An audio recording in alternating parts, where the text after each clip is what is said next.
it's very important for people to take the time to make their voice heard. And because someone is running for office in U.S. Congress, it comes up every 2 years, so the voice can constantly be heard over a period of time instead of someone being in office for a longer period of time in the U.S. Senate. Okay. You know, my platform is education, jobs, and healthcare.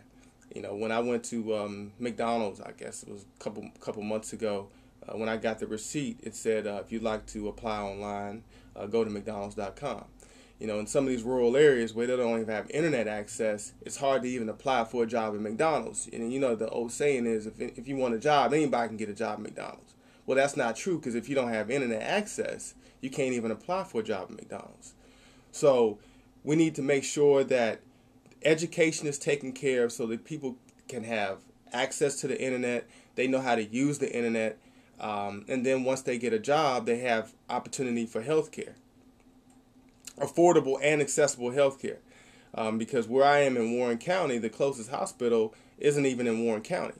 You know, my grandfather died of lung cancer. He had to drive almost an hour and a half to the VA in Durham just to go and have his chemotherapy taken care of. So, I mean, it's about making sure that the people in the rural areas, not just the urban areas of the first district, which is more of a Wilson, Greenville, Rocky Mountain, Tarboro, but more the rural areas, make sure they have the same access that all citizens do. Keyword, all U.S. citizens do in the first Congressional District. Very good points you raised there, and it offers an interesting twist for us to take a closer look at who's running for office and what they stand for, and also what the candidates pledge to do. You know, many people today are being critical of our first black president for things that he's not doing.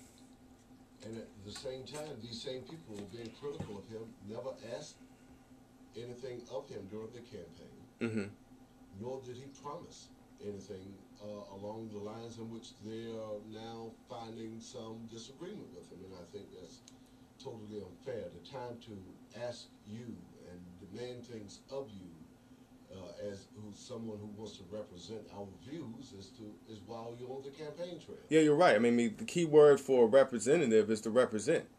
You know, you have to represent all. That's Yeah, right. yeah. Represent the views of those people who've elected you. Exactly. Not just the ones that live on your street, or you go to church with, or you work with.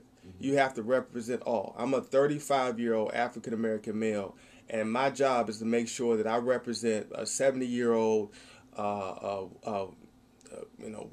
Caucasian lady from Enfield. I mean, it's about representing all people throughout the community.